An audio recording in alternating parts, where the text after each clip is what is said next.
Сууж байтал ойн дундаас миний гутал руу тусах бүүдгхэн гэр уул хадаар явж хүм мөчлөн хөнөөж Төв аймаг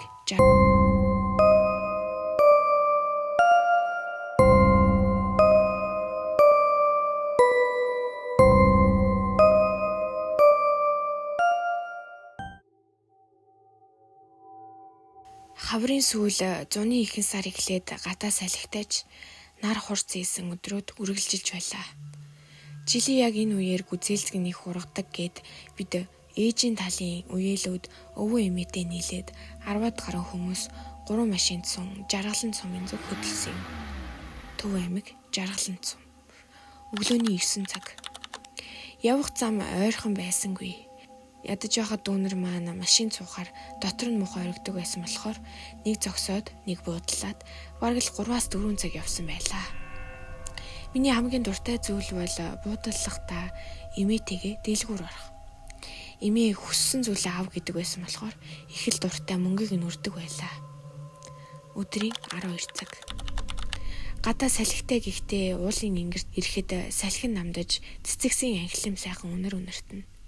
Хамгийн урд харин ард нь 2 пүрэс явцгаана. Би үеэлүүдтэйгээ хамгийн урд хамгийн өндөр машин сууж явна. Бид дуу чанга тавин хөгжилтөн явцгаана. Харин өвөө маань жолооч хийн. Гүзээлцгэн түүх учраас ойд орцгоё гэж өвөө минь хэлээд ойруу чиглэсэн жим дагуу жолоогоо заллаа.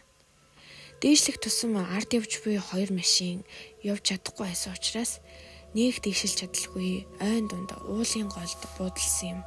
Өдрийн 13 цаг. Ойн гүний үнэр сайхан ойр хавийг өндөр модод хүрээлэн харагдана.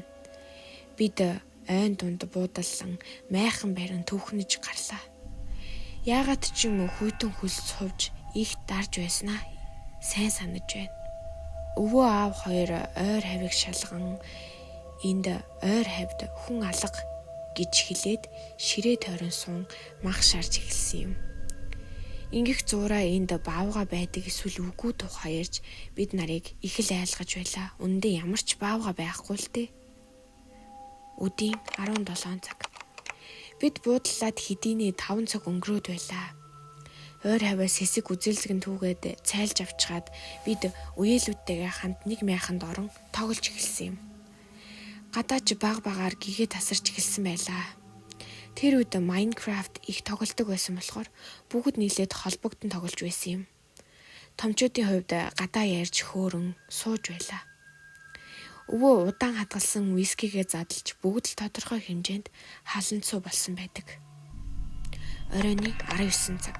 Гадаа харанхуй болж майханд бид мэдрэлгүй юм шиг л уцаар тоглож байлаа. Би дундууран завсарлан бие засгаар гарсан юм. Хамгийн том гой майхан нь хамгийн захад байсан болохоор хүүхдүүд бүгд л тэр майханд орсон байсан юм. Майхнаас гараад хальт яваад бие засгаар явлаа. Би айлын том харанхуй гэдэг зүйлсээс ер нь айдаггүй нэг тийм төрлийн мангар гэдэг хочтой охин байсан юм.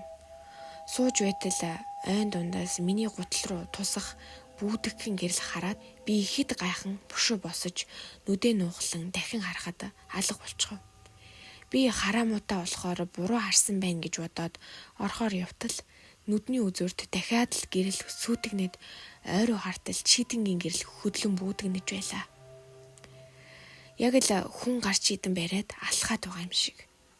Би дахиад л нүдээ нуухлан хартал гэрэл илүү бүүдгхэн хэрнээ юур арилахгүй байсан. Ихэд балмагдан майхан руугаа гүүн бушуу ороход болсон явдлыг бусдад хэлсэн юм. Намайг айлах гэж байна гэд бүгд л намайг инээлтэн шоолж цохиж байлаа. Би ч үнэн гэдгээ хэлэх гэж оролдоод намайг сонсох хүн байсангүй юм. Тэгээд манаа нэг үеэл алив тоглоё гэж хэлэхэд би өөртөө буруу харсан юм ухааны бодоод тоглохоор суулаа. Оройн 20 цаг. Бид эмээдээ загнуулаад утсаа байлан хүзэр тоглон сууна. Бүгд инээлдэн би ч нөгөө гэрлийн тухай таг мартсан байлаа. Гаднаас том ууттай чипс оруулж ирээд баяртай гих чинь бүгд л идд сууж байсан юм. Гинэт майхангийн гэрэл газар унаж унтрахтай зэрэгцэн хаа нэгтгээс хөгжим ишиглэж ирлээ. Бид бүгд чих тавин сонсоход нэг утасны дуудлагын чимээ гарч байв. Гэхдээ бидний утсыг эмээ хураасан байсан болохоор биднийх биш гэдгийг шууд л ойлгосон юм. Тэр утасны дуу баг багаар цаашлаад байсан нь биднийг бүгдийг нь айлгсан юм. Яг л хүн утсаа аваад цаашаа алхаж байгаа мэт. Би майхангаасаа гарч ээжтэй хэлтэл ээж игчтэй би засхангаа шалгачаад ирийгээд тийм ч их сүртэй хүлээж авсангүй. Оройн 20 цаг 30 минут. Ээж игч хоёр яваад аль хэдийн 10 минут өнгөрөөд байлаа. Миний санаа үнэхээр зовж байсан дурсалтгүй. Тэд удалгүй яаран айсан байдалтай ирээд ийхүү хэлсэн юм. Энд чи ойрхон дөнгөж унтраасан цогтой гэмээр гал байна гэв. Миний зүрх цээжнээсээ гарчих шиг л боллоо. Хэдий бид олуулаа байсан ч хоёр л эрэхтэй байсан юм. Өвөө маань согтуу, харин аав маань вискинээс амссан байсан. Ээж ч айж ойр байсан хутгийг барьж маш хурдтайгаар юмсаа багалж эхэллээ. Түүний хутга барьж айсан царайг харахад үнэхээр амир байлаа. Оройн 21 цаг. Юмаа багалж байсан хорон мөч бүхэн аимшигтай байсныг би сайн сандаг.